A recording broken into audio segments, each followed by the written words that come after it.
Assalamualaikum warahmatullahi wabarakatuh. Saya Lilik Malika. Di sini saya akan menjelaskan beberapa tokoh serta pemikirannya dalam pemikiran modern dalam Islam.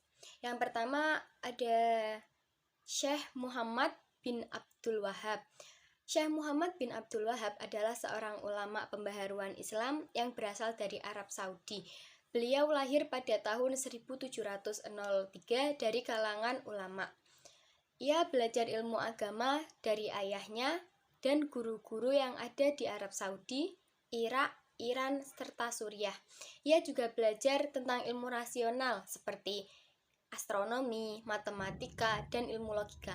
Syekh Muhammad bin Abdul Wahab menyerukan kembali ajaran Islam yang murni berdasarkan Al-Quran dan As-Sunnah, serta pemahaman salafus saleh, yaitu generasi terdahulu yang saleh. Syekh Muhammad bin Abdul Wahab meninggal pada tahun 1792 dan dianggap sebagai salah satu ulama pembaharuan dalam Islam. Adapun pemikiran dari beliau yakni berpegang teguh kepada Al-Quran dan As-Sunnah sebagai sumber pertama syariat, memurnikan pemahaman tauhid, dan menuntut orang muslimin untuk kembali seperti orang-orang muslim pada masa awal, yaitu dengan berpegang teguh kepada manhaj saleh dan para imam mujtahid, serta meninggalkan dunia fanatisme dan berdakwah untuk mengikuti kebenaran sesuai dalil, membasmi bid'ah dan khurafat yang tersebar pada waktu itu karena kebodohan dan keterbelakangan. Sedangkan pengaruh pokok pikirannya yaitu pemikiran pembaharuan yang dikemukakan oleh Syekh Muhammad bin Abdul Wahab sangat berpengaruh, salah satunya pada pemikiran teologi, yakni pada bidang ekonomi, politik, budaya, pendidikan maupun pada bidang hukum.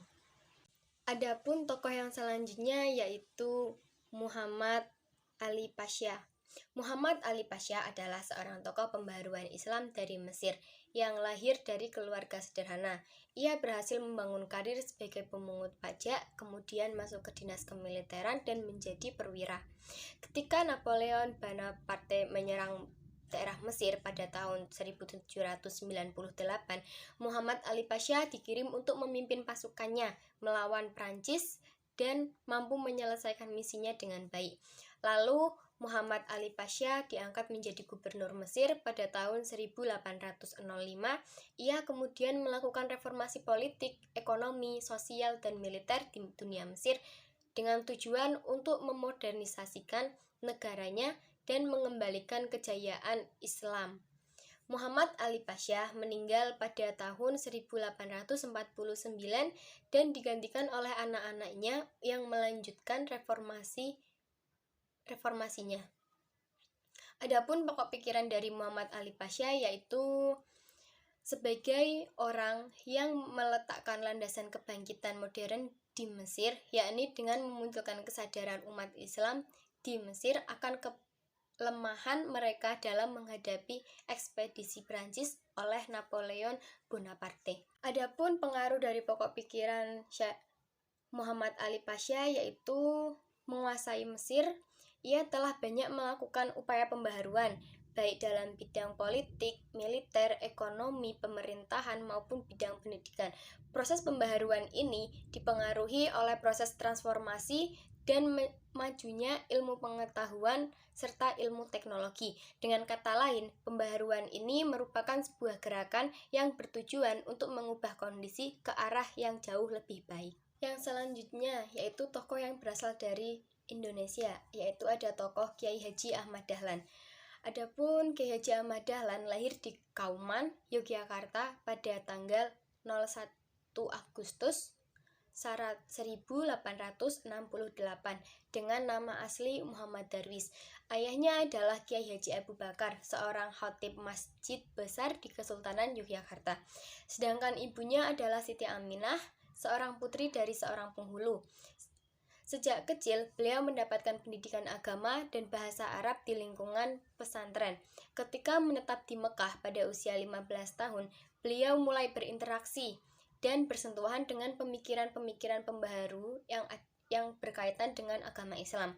Sejak itu, beliau merasa perlunya gerakan pembaharuan Islam di kampung halamannya.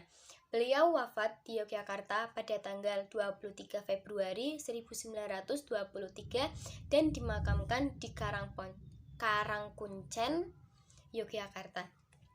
Adapun pokok pikiran dari Kiai Haji Ahmad Dahlan, yakni dalam bidang akidah, pandangan beliau sejalan dengan pandangan dan pemikiran ulama salaf.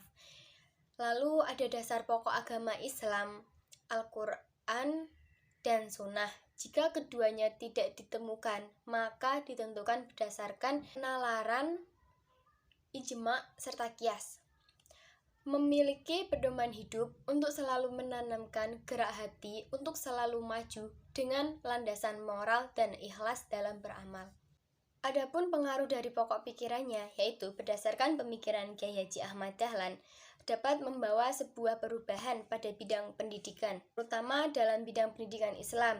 Dari pemikiran beliau, dapat menciptakan dunia pendidikan yang tidak hanya berfokus untuk mempelajari ilmu pengetahuan umum saja, namun juga berfokus mempelajari ilmu pengetahuan agama. Dikarenakan ajaran agama tidak dapat dilepaskan dari kehidupan. Selain itu, juga berdampak dengan berdirinya perguruan tinggi Muhammadiyah yang masih ada sampai saat ini. Sekian dari saya tentang penjelasan pemikiran modern dalam Islam dari 3 tokoh tersebut. Semoga dapat bermanfaat. Mohon maaf apabila ada kesalahan. Sekian dan terima kasih. Wassalamualaikum warahmatullahi wabarakatuh.